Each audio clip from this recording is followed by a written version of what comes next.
সরকার গঠনের পরপরই প্রবাসীদের 9 দফা দাবি নিয়ে আন্দোলনের ঝড় উঠেছে ফেসবুক, সোশ্যাল মিডিয়া সহ বিভিন্ন গণমাধ্যমে। বাংলাদেশের অন্তর্বর্তীকালীন সরকার গঠনের পরপরই বাংলাদেশের রেমিটেন্স খাতে যারা অজস্র ভূমিকা পালন করছেন, সম্মানিত প্রবাসীবিন্দু, বাংলাদেশের অন্তর্বর্তীকালীন সরকারের কাছে 9 দফা দাবি মেনে নেওয়ার জন্য উদারত আহ্বান জানিয়েছেন। এই 9 দফা দাবির মধ্যে সর্বপ্রথম যে দাবিটি জানিয়েছেন, প্রবাসীদের লাশ ফ্রিতে দেশে নিতে হবে 100%। 2 নম্বর, এয়ারপোর্টে ভিআইপি সম্মান দিতে হবে প্রবাসীদেরকে 100%। 3 নম্বর, বিমানের টিকিট দাম কমিয়ে আনতে হবে 100%। 4 নম্বর, প্রবাসীর ফ্যামিলির নিরাপত্তা দিতে হবে 100%। 5 নং, 12 বছরের পর অবসরে দেশে গেলে তাদের অবসর ভাতা দিতে হবে। 6 নং, সকল প্রবাসীকে প্রবাসী স্মার্ট কার্ড করে দিতে হবে। 7 নং, প্রবাসীদের জন্য উন্নত চিকিৎসা সেবা নিশ্চিত করতে হবে। 8 নং, সিন্ডিকেট ভেঙে নতুন ভিসার দাম সীমিত করতে হবে। 9, শর্তহীনভাবে প্রবাসী কল্যাণ ব্যাংক থেকে প্রবাসীদেরকে লোন দিতে হবে। সবার কাছে অনুরোধ রইল এটা নজরে আনার জন্য। বাংলাদেশের অন্তর্বর্তীকালীন সরকার নির্ধারণের পরপরই যিনারা বাংলাদেশের প্রবাসী রয়েছেন, প্রত্যেক দেশ থেকে অন্তর্বর্তীকালীন সরকারের উপদেষ্টা মণ্ডলীর কাছে এই 9টি দাবি পেশ করেছেন। কেননা বাংলাদেশের প্রবাসীদের যে 9টি দাবির মধ্যে 1 নম্বর দাবি, প্রবাসীদের লাশ ফ্রিতে দেশে আনার জন্য কয়েকবারই বাংলাদেশের অনেকটি বিমানের পরিচালনা পরিষদ বাংলাদেশের প্রবাসীদেরকে দেশে আনার জন্য বিভিন্নভাবে অমত পোষণ করেছিলেন। এই জন্য প্রবাসীরা প্রথম দাবি জানিয়েছেন প্রবাসীদের লাশ যেন ফ্রিতে নিয়ে আসা হয়।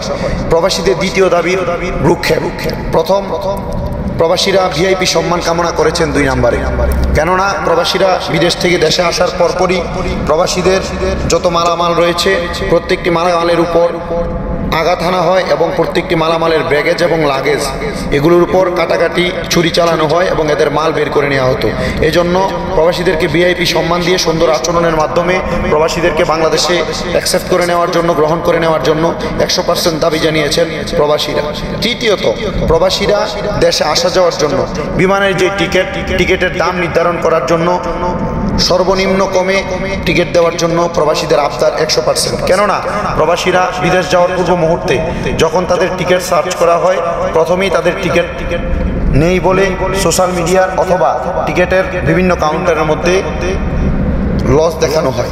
সেজন্য টিকিট এর দাম কমিয়ে অধিক পরিমাণ টিকিট সার্ভিস দেওয়ার জন্য এবং দাম কমিয়ে আনার জন্য বিশেষ দাবি জানিয়েছেন। প্রবাসীদের ফ্যামিলি নিরাপত্তার বিষয়, প্রবাসীরা কেন তাদের ফ্যামিলি নিরাপত্তার বিষয়ে দাবি জানিয়েছেন, এটি তাদের 4 নম্বর দাবি।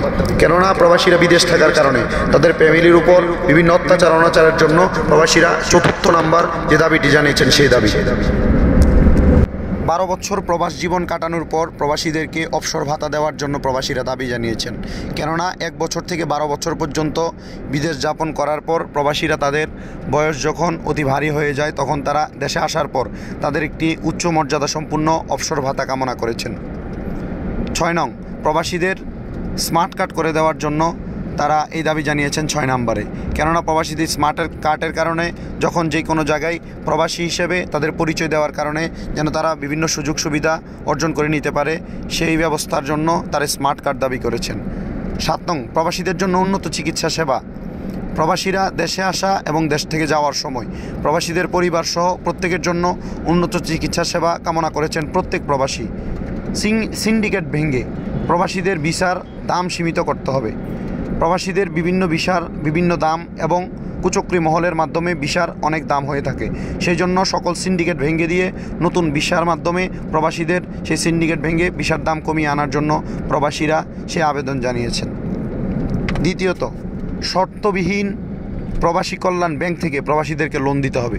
প্রবাসীরা বিদেশ গমনের সময় বিভিন্নভাবে বিভিন্ন লোন তুলে থাকেন, কিন্তু তাদেরকে বিভিন্ন শর্ত আরোপ করিয়ে দেওয়া হয়। প্রবাসীরা দাবি জানিয়েছেন যেন তাদেরকে কোনো শর্ত আরোপ না করা হয় এবং প্রত্যেকটি জায়গায় প্রত্যেকটিভাবে তাদেরকে লোন দেওয়া হয়।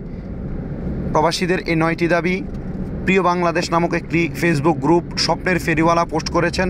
এই 9টি দাবি বাংলাদেশের অন্তর্বর্তীকালীন সরকারের উপদেষ্টা মণ্ডলীর কাছে এই দাবিগুলো প্রকাশ করেছেন যেন তারা এই দাবিগুলো পালন করেন। ইনশাআল্লাহ অন্তর্বর্তীকালীন সরকারের পক্ষ থেকে এই দাবিগুলো পূরণ করার চেষ্টা করা হবে বলে আমরা এই আশাই কামনা করি। সম্মানিত দর্শক ভিউয়ার্স, আপনাদের সবাইকে ধন্যবাদ আমাদের সাথে থাকার জন্য। প্রত্যেকটি ভিডিও শেয়ার করবেন, পাশে থাকবেন, সাথে থাকবেন, সবার খবর সবার আগে পাওয়ার জন্য।